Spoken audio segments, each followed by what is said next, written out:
welcome to the mini master classes. I guess I don't have I need to make a good title slide for us, but welcome to the mini master classes. These are happening every Wednesday.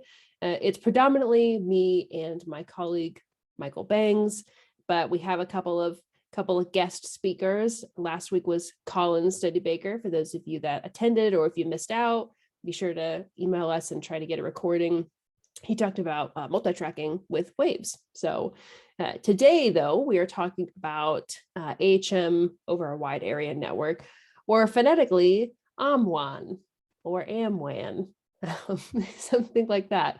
But essentially, it's going to be Allen and Heath matrix over a wide area network. So we'll go over a little bit, sort of in general, like just what a WAN is, a few possible scenarios, which are arguably the most important. Today's word is security and safety. And we'll also talk about, kind of walk you through setting it up. It's going to be super easy. So this is a really cool feature across the board for Allen Heath stuff. Almost too easy. So, all right, let's dive in. Okay. When would you use this? Why should anybody care? Why are you staying on this call? Well, you could access, essentially the whole idea is that you can access the programming for an AHM64 from anywhere. So it could be a support call if you're an integrator or an AV specialist or a consultant, or an extremely knowledgeable technical person or part of the IT team, like on site. You want to have access to it from any place, whether it be on campus or in a different building or even any place over the globe. You're able to do this.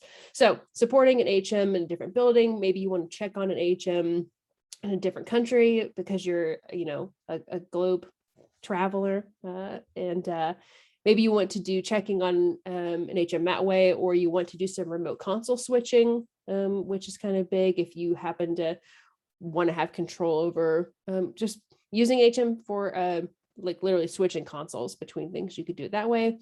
You could do system deployment from anywhere, or if you're on vacation or a workcation, as some of us sometimes take, programming changes while you're gone or away from the office, or being able to have access to the hardware without having to actually be on site.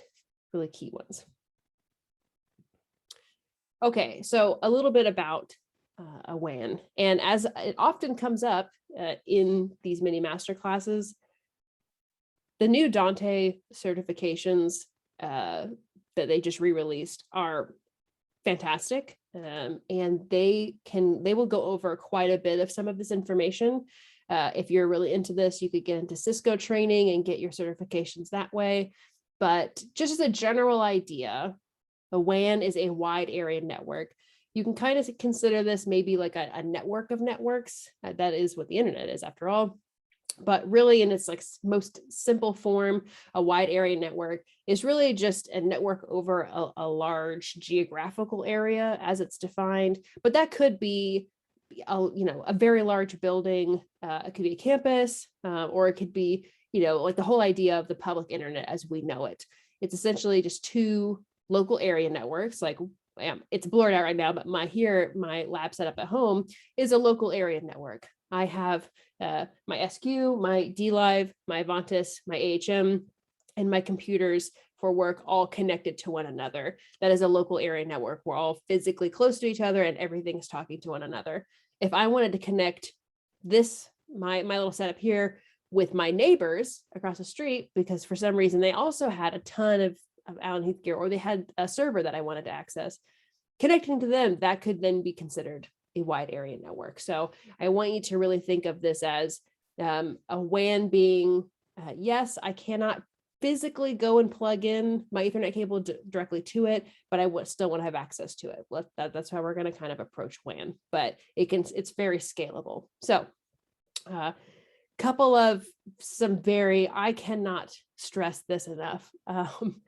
This connection that we're going to be kind of talking about today can be done over the public internet. So the public internet is the internet as we all know it. The same internet that Instagram uses is the internet we're using to do this. but that means we have to be really, really careful. Nefarious people live on the internet. So not everybody is good-hearted, or sometimes people get bored and do stuff they shouldn't. And so we have to protect ourselves from that. And while we're doing this, if we were to just do it right now, like do this entire setup right now, it would only take a few minutes, but we'd be opening up a port to basically let any traffic in if it knew where to go. And that can be very dangerous, not only for our personal privacy, but also our equipment. We all run off of a Linux. All the Allen Heath gear that we're talking about today, it has a Linux backbone. And so there's no inherent firewall or anything installed on it. So it is important that we protect ourselves. So, well, again, this is today's word is security. So that will be a continued part of the conversation. All right. So this is all you need to do. If you wanted to go and do this right now, it's only a few steps. We just forward our ports, then we grab the public IP address, we open up System Manager, we type that IP address in, and then we have world domination. It's just that easy. It's a little scary just how easy it is. It's so powerful, which is amazing, but also something we just keep in mind as we're setting this up. So forwarding our ports. This can be a little bit strange, and it's one of those things where if you just like Google it, it's hard to find very specific information because it's router dependent. So I'm showing you a little screenshot here on the right of my port management inside of my Google Fiber. I use Google Fiber, and so my Google Fiber router, I have to access it with what else but an app. So I have an app. Some of them you can access over your browser, and you just type in a specific IP address and you can access it, but it's router specific. So you'll have to look at your documentation or what your internet service provider provides you with. So essentially, we're going to be forwarding ports on the router that is connected to, in this case, the HM64. So the on-site router is what you can consider it. So on my Google Fiber, all I have to do is go to advanced settings specifically, and I even wrote down my file. So if you happen to also have Google Fiber and you wanted to do this, you go to network settings, advanced networking. That's what it'll usually be hiding under, is advanced settings or advanced networking, and then something called port management. And you'll see that I have no port forwarding rules on the screenshot, which is how it should pretty much always look, especially at least if you're on your home internet and playing with this. Again, a lot of fun. We just want to be careful. So I don't have any port forwarding rules right now. And all I have to do is hit this little plus sign at the bottom right down here. And I have to type in, I'll just select TCP and UDP. And then in the two given entry blocks, I can just type in these port numbers, which is 51321, 51321. What are those numbers? Don't worry, it's okay. We give it to you. It's available on inside of the AHM documentation. It's available in our knowledge base. If you go and search for connecting an AHM over a wide area network, it also tells you these numbers. Don't worry. Don't worry about it. It's okay. We give them to you. And it's that's forwarding ports. So again, big old honking warning.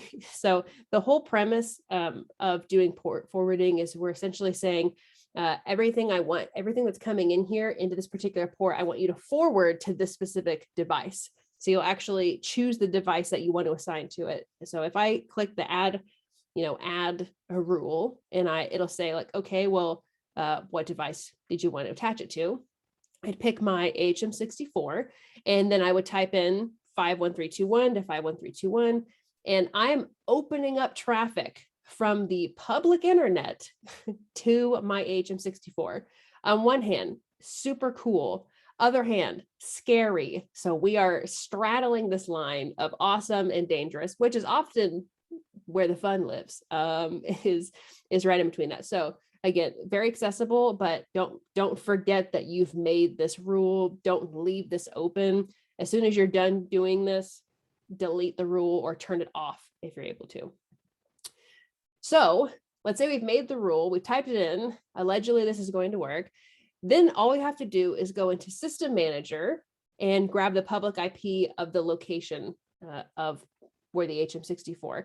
So when I've set this up before in my home and my own network here, like I've connected with our UK team several times just for testing purposes and to see the scale of how we could do this, is you can just Google what's my IP address, and it will be the IP address typically of the router.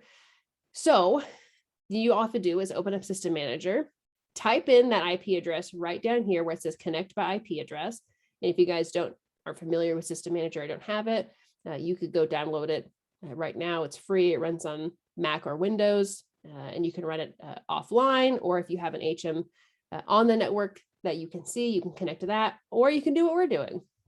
So I could just type in that IP address right there and hit connect. I'd have to wait patiently. This connection does take considerably longer than it would normally if I'm just connecting to the HM64 right behind me. That only takes 1 second. Connecting over the public internet, in my experience, has typically taken, 30 seconds, a minute, sometimes even a little bit more. It just depends on many factors that we won't get into today, but just know that if you see the spinning wheel, it's connecting, it just takes a little bit longer. And then as it's connecting, as I mentioned, System Manager is connecting to that public IP address, the router. And then all of the router is doing is forwarding all of that control data to the AHM specifically. And then it connects, and then you have full access. So as much as I would love to show you guys it live and do this, I feel uncomfortable having this Zoom webinar when in theory anybody could log in and watch me have this conversation. I personally feel uncomfortable opening up my network while I'm having this call. If you are curious and would like to have a conversation with me outside of this, and it's just you and I doing it, I'd be happy to get it set up and we can play around with it and help you set this up. I just don't want to do it live on a video call, if that makes sense. It's all about safety. Don't want to hurt myself in the process. So if you do want to test it, I am here as a resource. So just send me an email and we can do that for you. Okay, so it's really as easy. Again, I'll even go back to this slide. It's as easy as forwarding our ports, grabbing the public IP address of where the AHM64 is sitting, and typing that IP address into System Manager and connecting. Warning. So a couple notes again on today's topic of security. For real, don't leave this port open. Don't leave this rule on. Don't do that, because if somebody were to get a hold of it for some reason, you don't want it to do anything to the HM64, or heaven forbid the rest of your network. So delete it or turn it off, the rule when you're not using it, or the forwarding when you're not using it. And I really recommend either using like a secure virtual private network, like a VPN. Those are services that you can they're like subscriptions that you can buy and create your own VPN. People have used hardware VPNs that can be excellent and have dedicated bandwidth, and they're super safe to basically, in a way, to completely isolate all this traffic so that it's nowhere near anything else on the internet.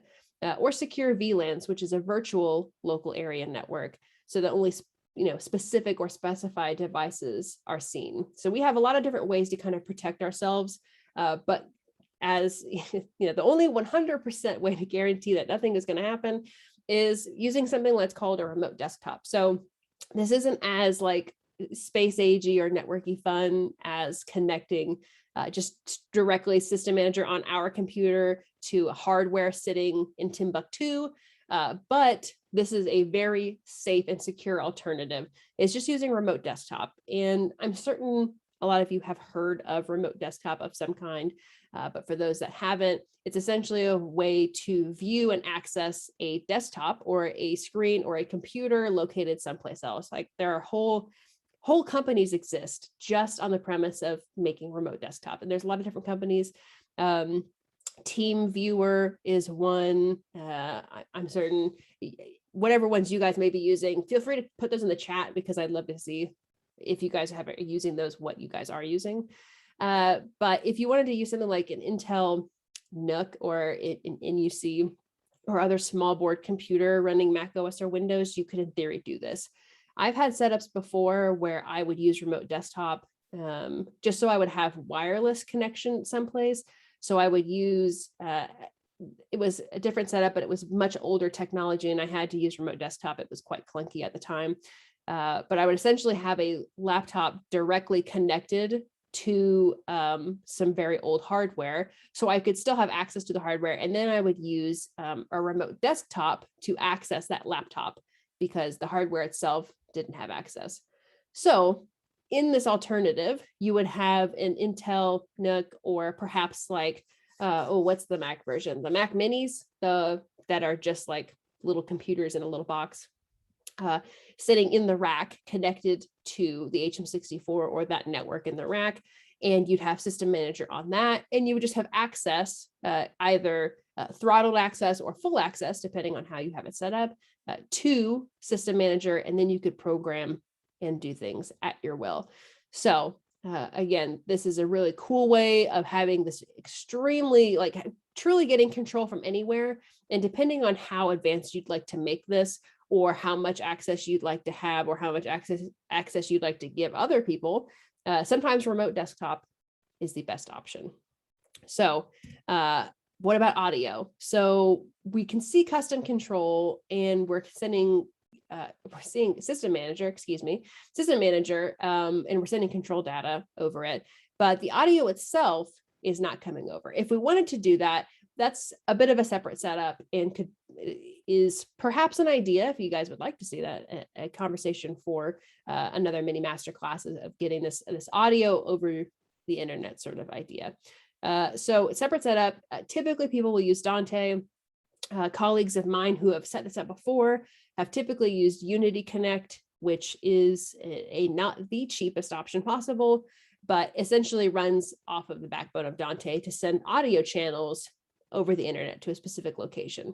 So, okay, I can get control and I can get audio if I really wanted, but I would really like to point out that everything that we've talked about today is not AHM exclusive. So this exact setup can also work with a D-Live surface to a mix rack connection. I've set up things where I've had my surface connected to a mix rack in the Netherlands. Again, for funsies, just to see if we could do it and how we would do it. And we made a video about it that I will, I'll link that. I normally send out a Q&A email after these. I'll include a link to that video because then they also connected to one in France. It was a hoot. So I can do a D-Live surface to a mix rack connection. I could even do an SQ mix pad on my computer to an SQ someplace else connection. And I could do an Avantis or a D-Live director to mix rack. I've also done that as well, where somebody's running director someplace and we wanted to see what was happening on a mix rack in another location, we can do that. So, and again, of note, I mentioned this at the beginning, this connection does take a little bit longer, but once everything is connected, the latency is actually minimal, if noticeable at all. It can be hard to tell over these video connections when we're testing things, but it is, in my experience, not noticeable, or it's extremely minimal latency once we're actually in it running. So even if you're using a D-Live director to connect to a mix rack or to connect to an Avantis, again, you're loading it up and it will take a little while. It'll feel like things are spinning a little longer than normal, and they will be, and that's okay. That is totally fine. But once you're connected, you should be good to go. So it's almost too easy to just make this to just log into your router, add this rule in and say, yep, push all this traffic over to my HM or my D-Live or my SQ and have access to it. Access is great, but I think a lot of us, based on who I've seen in the chat and who are in the call, a lot of us have worked with IT or an AV production. We all know the game of giving people access, but not so much that they hurt themselves. And this is one of those cases where this is awesome, but we have to be careful on not leaving anything open and not letting somebody have access that should not. So, okay. All right. So I'm going to open the floor for if anybody has any specific questions. Let me check the chat over here.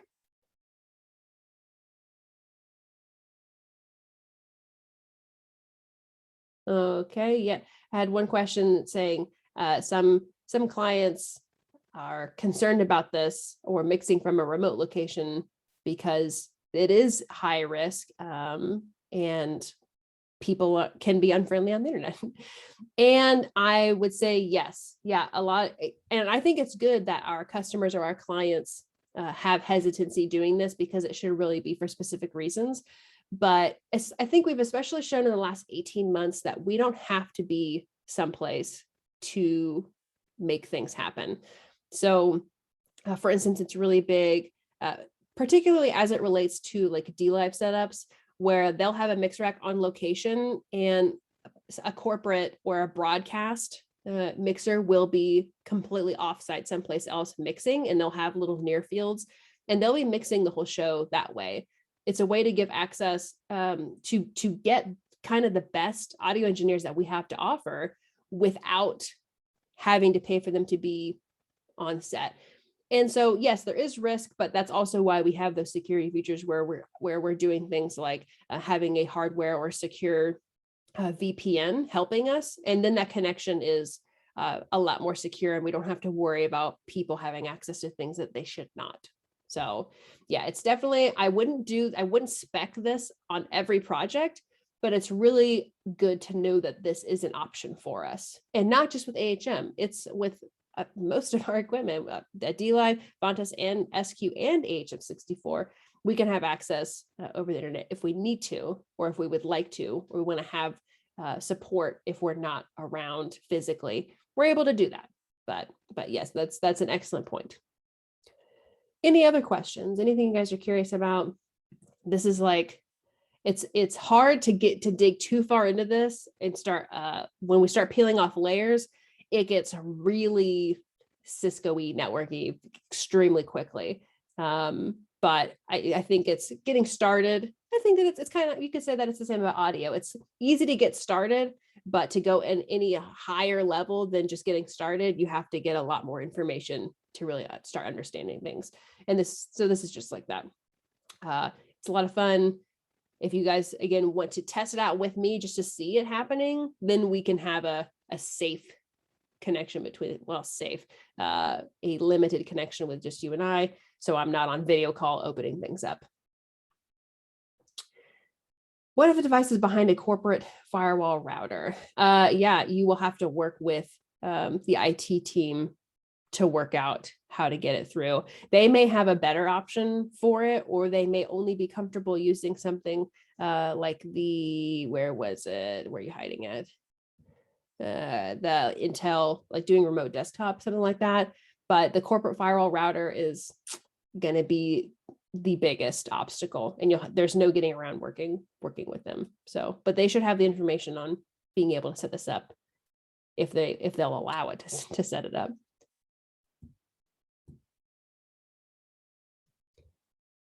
Okay. Any other questions? I'll make sure to include links to that knowledge base support document that talks about what like the actual numbers we're going to need are and the limitations. And I will also send in the link to the video where we connected a D-Live surface across the ocean. And any other I kind of find as I get these Q&A emails together, I'll be sure to include those as well. But yeah, okay, 24 minutes, pretty solid. All right, so I will hang out for a few more minutes. So if anybody has any questions related to this or anything else, I'll hang out and answer those for you as a little office time. But otherwise, thank you guys for hanging out. It's always good to see you. So have a great rest of your Wednesday. Hey, Samantha, how are you? Hey, doing good. How are you? It's William. Yeah, I know your voice by now. So I got in late today. This is totally off topic, but I'm just looking for a contact.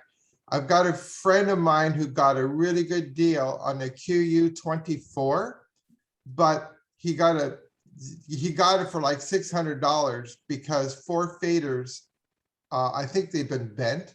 So I just want to know, I mean, it's, it's far beyond warranty, and I mean, obviously it's been bent out of impact, not out of warranty. But my question is, I was trying to find any kind of info on the internet on how to disassemble a QU24 enough to get to the faders.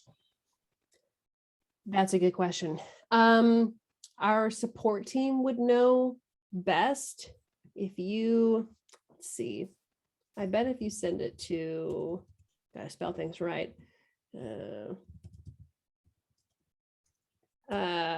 They'll for sure have the information, but if you email the the American team, words are hard, there we go.